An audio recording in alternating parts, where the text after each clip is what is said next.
বোলপুর পৌরসভার পক্ষ থেকে আজ বোলপুরের যে সমস্ত অবৈধ দোকান রাস্তার উপর তথা ফুটপাত দখল করে রয়েছে সেই সমস্ত দোকান উচ্ছেদ করার ও তৈরি করার বিভিন্ন ওয়ার্ডের কাউন্সিলর এবং পৌরসভার স্বেচ্ছাসেবকরা এই কাজ করছে।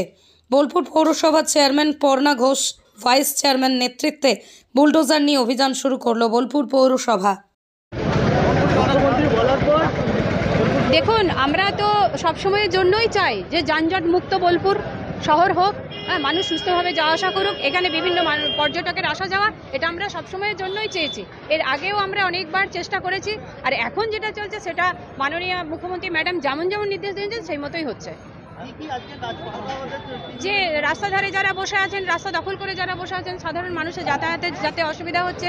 তারপর একটা জিনিস লক্ষ্য করে দেখবেন, গার্লস স্কুলে যখন সময়, হাই স্কুলে যখন সময়, তখন পেরোতে পারে না ছাত্রছাত্রীরা, এমন অবস্থা হয়। তো যাতে সেটা না হয় সেটাই করা।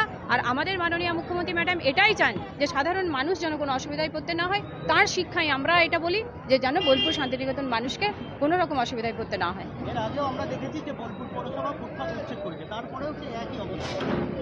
আমরা তো তাদের জন্য একটা জায়গা দিয়েছি যেখানে তারা সবজি বিক্রি করতে পারবে, মাছ ফল সমস্তটাই একসঙ্গে বিক্রি করতে পারবে, কিন্তু তার সত্ত্বেও এখানে ওখানে বসেছে। যা আবারও আমরা চেষ্টা চালিয়েছি, আশা করি বারংবার আর এটা হবে না। আর আমাদের তো মুখ্যমন্ত্রী ম্যাডাম বলেই দিয়েছেন যে এটা কোনো রকমেই সহ্য করা যাবে না।